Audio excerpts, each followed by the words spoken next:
Hello and welcome back to the channel. I'm Krashy, and today we are diving into a jungle build guide for Serath. Serath, I love this hero. She's so incredibly fun. She can get incredibly strong and fed in solo queue and can dominate games, and we're going to talk about her build. So let's go ahead and talk about Serath, but I have to say that there are a lot of builds out there that I've seen. I'm just going to be talking about my builds. Like, I got to be honest with you, you'll probably see people run a little bit different stuff. I think that's totally fine. We'll start with the Crest. So with the Crest, I like to go next on her in my main Serath build, and I'm going to explain why here in a minute.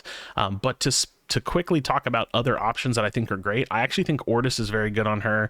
Give her a little bit more movement speed, and she can kind of play around with that, and then have that kind of permanent stacking physical power thing going on there. As far as other crests go, I think having the carry crest for Liberator is probably a pretty decent option as well. She is an attack speed kind of hero, so you're inherently going to want attack speed on her, and I think that playing into, you know, having more attack speed but having a cleanse for her is really, really good, because I know when I play Nex, I wish I had a cleanse, but I do like Nex for my core build, so we're going to talk about that. If you're not familiar with Nex, I realize I haven't read the Crest, but this is 15 physical power, 12 physical penetration. It says dash a short distance, dealing bonus physical damage to all nearby enemy heroes based on So charge and your bonus physical power. Enemies damaged by Reap are slowed by 80% for 1 second on a 90-second cooldown. So is store 20% of the damage dealt to enemy heroes in the past 5 seconds as So, reduced to 10% for area effect abilities. So charges are expended upon using Reap. So you basically are hitting someone, you're dashing on them, you're doing, or you're you know, using your Q on them, you're doing your thing, and then it builds up some damage, and then you press Next, it's going to slow them by 80% for 1 second, so it's almost like a little mini stun, and then it does you know, that 20% of the damage dealt that you had previously done in that last 5-second window. So I like this a lot. We're going to talk about it again here in a second. So first item that I like to build on her is Stormbreaker. Stormbreaker is a phenomenal item. It's just incredibly strong for farming. It now is like this new version of Stormbreaker, so let's read it. 40 physical power, 35% attack speed. That's a lot of power, it's a lot of attack speed, perfect for Serath. It has Chain Zap. Every fourth successful basic attack on hit releases a bolt of lightning which leaps between 7 targets, applying on hit effects to each, dealing bonus magic damage based on your bonus physical power and critical strike chance. Static. Killing enemy units increases the damage of Chain Zap by 1 up to a maximum of 200. This is going to scale pretty decently throughout the game. Like, it's going to take you some time to get this up to 200 stacks for static. So it's an item, it's a gift that kind of keeps on giving type of thing. You're going to build this up. It's going to make you clear faster. You're going to be building damage up on her. Like I said, it gives you phenomenal stats. Definitely the first buy on her. Now, my second buy, this is where my build on Serath will kind of deviate. I go to crit chance, and I'm picking up a Vanquisher. Now, Vanquisher is a carry focused item. I think it goes phenomenally on this hero. I don't know why more people don't buy it. I think it's really, really underrated as an item for Serath specifically. 45 physical power, 12 physical penetration, so you're getting pen to deal with armor, and 25% crit chance. Now, it does slow down getting additional attack speed, but I love it. Hear me out. Annihilate. If you deal damage that would leave a hero below 6% of their maximum health, execute them. You dive in on somebody, you're beating the shit out of them, you're, you know, hitting them with the pen that you have from your Crest, from your pen on Vanquisher. You have 25% crit chance now, so now you're critting a little bit as well. And then when you have them low, you pop your Nex, they pop, they explode. So it's a big damage spike that kills them. And the thing with Serath is, if you remember her passive, let's take a look at her passive. We have Fallen Grace. On hero takedown, the hero drops a demonic visage, however you say it, for 10 seconds. Upon touching it, activate Heresy at no cost. Reduces current basic ability cooldowns by 75%. So you're going to get cooldown reduction off this. You're going to pop this this passive if you can kill them really quickly and get that like little spirit thing.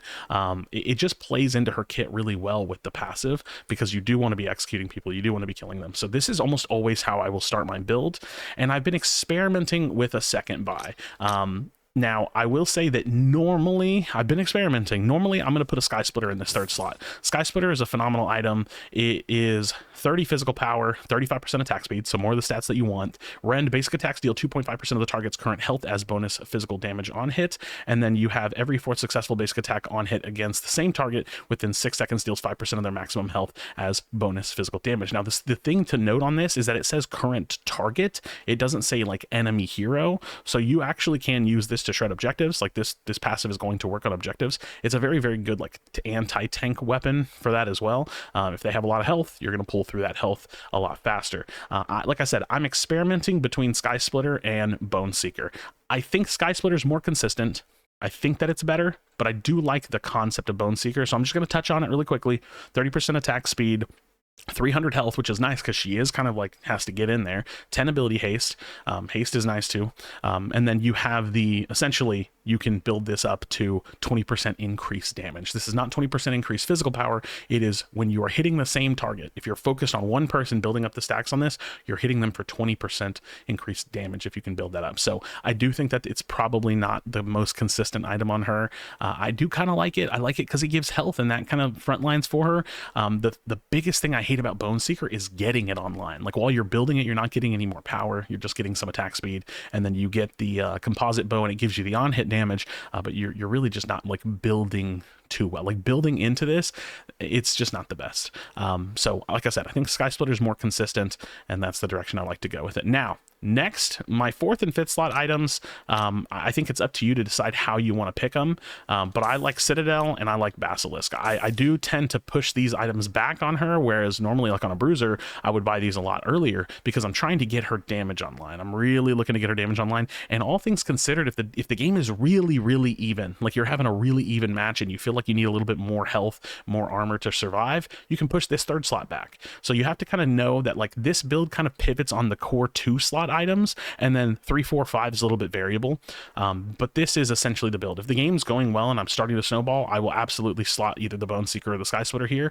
If it's a little bit more even, I'm probably going to put the Citadel or the Basilisk there, and I'll push this like 3rd slot item to 5th slot. So this is kind of the build that I like to play on her. This is my like damage carry version of a build on here. I think it's really, really strong, and it's what I've been playing a lot lately. So I don't think that I would put Tainted Rounds on her. I think that I would hopefully let somebody else grab up the Tainted, but I do like it. So some honorable mentions of items. I think Absolution is a potentially decent item on her because you can get some damage mitigation while having some magic armor. I also think that if they have a very magic armor heavy team, Absolution is good, like I said, or Tectonic Mallet. So Tectonic Mallet is 30 physical power, 40 magic armor, 10 ability haste, 5% movement speed, which is great for her, and then gain 20% of your bonus movement speed as physical power, while slowed gain 10% increased movement speed. So you could kind of play around with the movement speed from her ultimate and get some power out of that while also bringing yourself a little bit of magic armor. So Tectonic Mallet, Absolution, potentially good options for her.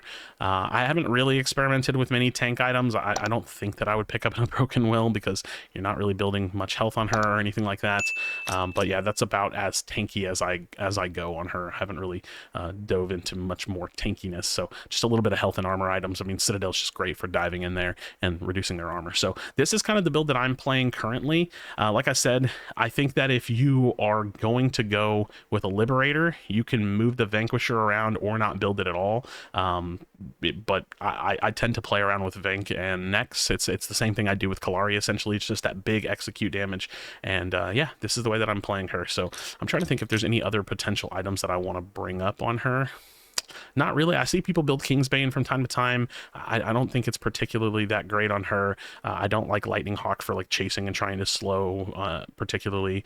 And yeah, this is more or less the build. Like I said, I am definitely experimenting a little bit with Bone Seeker, and I've even thought about maybe trying an Ixion Quiver, because this is like, you're going to build up like melee heroes gain 2% attack speed and 1% damage mitigation every 10% missing health. So as you're getting hurt, you're doing more damage. I don't think it's worth it though. So, you know, just trying to mess around with the new items. But yeah, this is about my build. Friends, let me know what you think in the comment section down below. I would love to hear it. Drop a like on the video and subscribe for future Predecessor content. As always, be sure to be kind to one another. Tell someone you love them, and I'll see you in the next video.